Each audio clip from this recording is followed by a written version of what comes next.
Bonjour tout le monde. Avec niveau de deuxième préparatoire, on va expliquer une leçon de grammaire. C'est l'interrogation. L'interrogation, c'est-à-dire comment faire une question. Comment faire une phrase interrogative.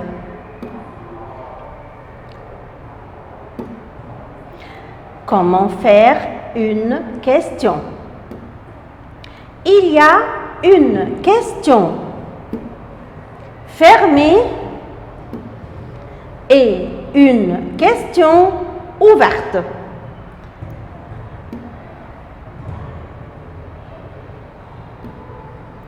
La question fermée, c'est la question qui a comme réponse oui, non, si. C'est la question qui a comme réponse oui, non, si. Exemple 1. Oui, je suis égyptienne. Voilà la réponse. Commence par oui. Oui, je suis égyptienne. D'abord, tu es égyptienne. Qu'est-ce que j'ai fait? J'ai seulement changé le pronom. La réponse je, et bien la question tu. Je suis, tu es égyptienne. J'ai rien fait. Seulement, j'ai changé seulement ma voix. C'est l'intonation de la phrase. On dit tu es égyptienne. C'est la façon de l'intonation. Est-ce que tu es égyptienne? Ici, j'ai utilisé est-ce que. Et puis après, tu es égyptienne, c'est la même phrase. Est-ce que tu es égyptienne? Où es-tu égyptienne? Qu'est-ce que j'ai fait ici? J'ai changé le verbe avec le pronom et j'ai mis un tiret entre le verbe et le pronom. Es-tu égyptienne? Bon, et voilà, nous avons 3 façons pour faire la question. La première façon, c'est l'intonation ou la voix. Et on utilise cette façon seulement à l'oral. Tu es égyptienne. Mais la deuxième façon, on dit est-ce que tu es égyptienne? La troisième façon, es-tu égyptienne? Est-ce que et l'inversion. Et ça, c'est l'intonation. Et encore une fois, qu'est-ce que ça veut dire l'intonation? C'est la voix. C'est la voix. Bon, autre exemple. Non, c'est la réponse. Non, nous n'avons pas visité Paris. C'est exemple 2. La même chose. Vous avez visité Paris?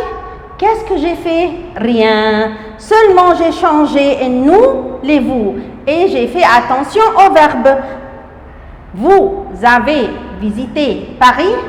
C'est l'intonation. C'est la voix seulement qui montre que ça c'est une question. Vous avez visité Paris? Est-ce que vous avez visité Paris? Ici, j'ai commencé la question par est-ce que. Ou avez-vous visité Paris? La même chose, qu'est-ce que j'ai fait? J'ai fait l'inversion, j'ai changé le verbe avec le pronom et j'ai mis un tiret et on dit avez-vous visité Paris?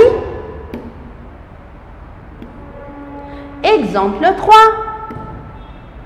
Oui, elle a déménagé. Attention, ici le verbe est au passé composé. Elle a déménagé, c'est l'intonation. Est-ce qu'elle a déménagé? C'est la façon de est-ce que. Ou la structure de est-ce que. Bon, a-t-elle déménagé?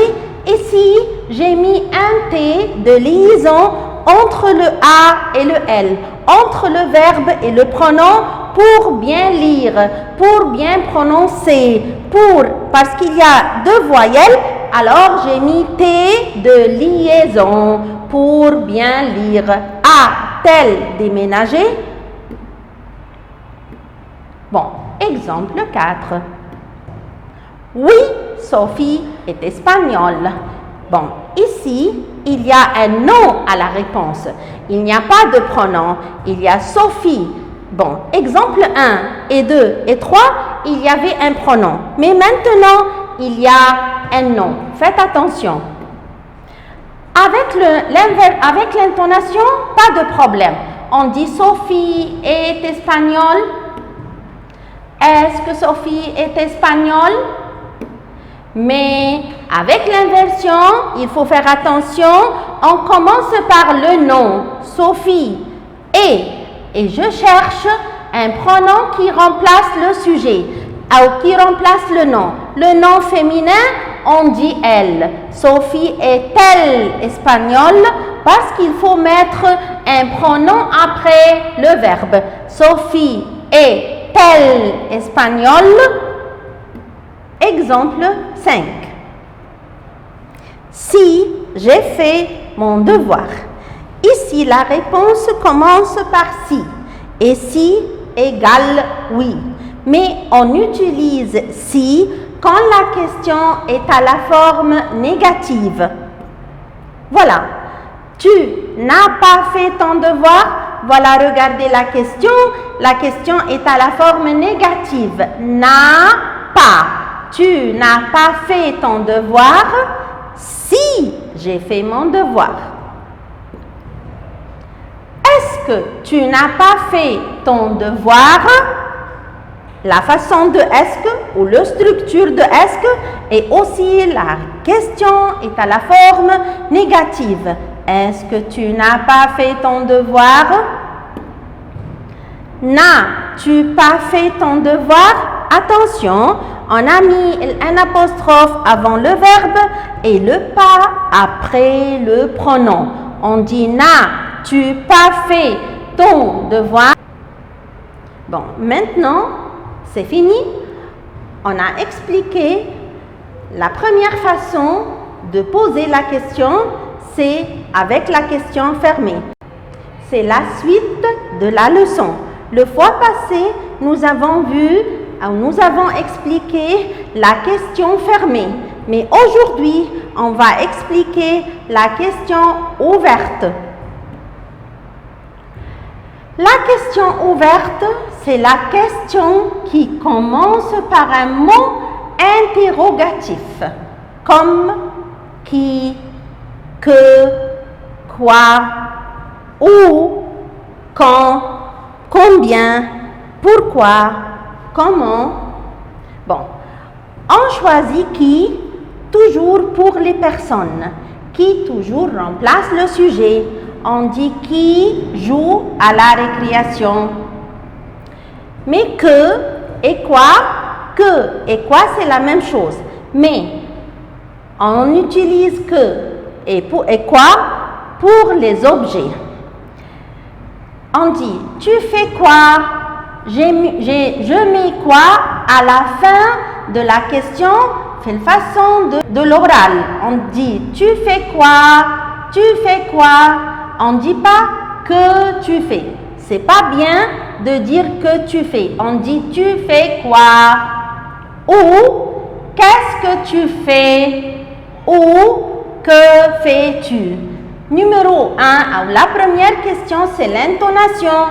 Et la deuxième, c'est la façon de est-ce que. Qu'est-ce que? J'ai mis que et est-ce que, et puis après tu fais.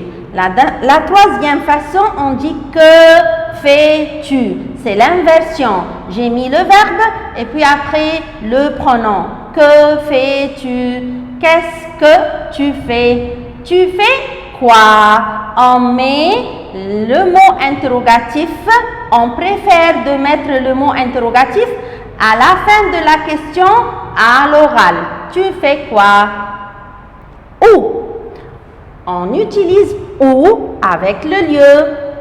Où est-ce que tu habites? Où est-ce que tu habites? Bon.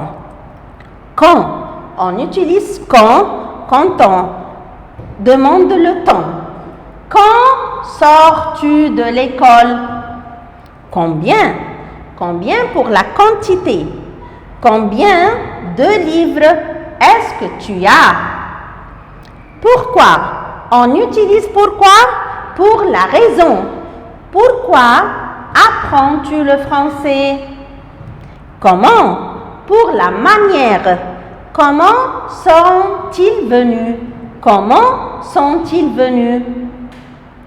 Exemple. Exemple 6, c'est le dernier exemple. Voilà. Elle habite à Paris. À Paris, c'est la réponse. À Paris, c'est la réponse. Ou à Paris, c'est un lieu. Alors, on va choisir le mot interrogatif où. Voilà. Où elle habite? Où elle habite où? Voilà, j'ai mis où à la fin de la question. On peut mettre le mot interrogatif à la fin de la question, mais à l'oral seulement. Où est-ce qu'elle habite? Voilà, on utilise où avec est-ce que. Est-ce que. Où est-ce qu'elle habite? Ça, c'est la façon de est-ce que. Où habite-t-elle? Habite-t-elle? Verbe et pronom. Ça, c'est l'inversion. Où habite-t-elle? Bon, et merci pour vos attentions et merci.